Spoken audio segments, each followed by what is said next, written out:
Applied for a trademark application on your own. You did not submit a picture of your logo. Here's what happened. I'm Camelia. I'm a trademark attorney here at Imani Law.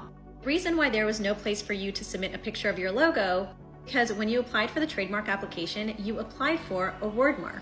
Wordmark applications do not ask for pictures of your logo, because if you pass through the trademark registration process, all you're protecting is the word itself. This is different than if you had applied for a design mark, and design marks are for when you're applying for your logo. Design mark application, there is a section where you would show proof of your logo. In this case, it seems like you applied for a word mark because you weren't trying to protect your logo. If you want protection for your logo design, that is a completely separate application. USPTO treats brand names and logos as separate. Yes, unfortunately, you will need to file another application, pay the fee, and go through the process for the logo. The good news is that you didn't miss anything. It's not like you did something wrong. Just that when you're filing for an application, you need to decide what you want to protect. Word marks protect your brand name. They protect them in any style and any font. The logo application, on the other hand, covers exactly what the logo looks like.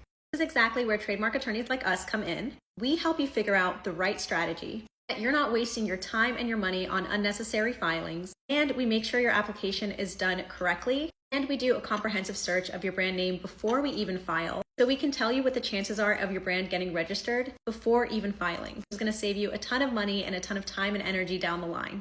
If you're someone who's like, okay, well, I did my word mark, but I also want to do my logo, or if you've done neither, but you still want to get your brand name protected via a trademark or your logo, you can always work with our law firm where we take care of the entire process for you so that it's completely hands-off for you. And you know that you have a lawyer on your team from beginning to end that can do the legal analysis and the legal strategy that is necessary in order for your trademark to actually pass through the registration phase, because anybody can just file for a trademark. And filing is not the same as having a registered trademark at the end of the day. You can click the link in our bio to get started.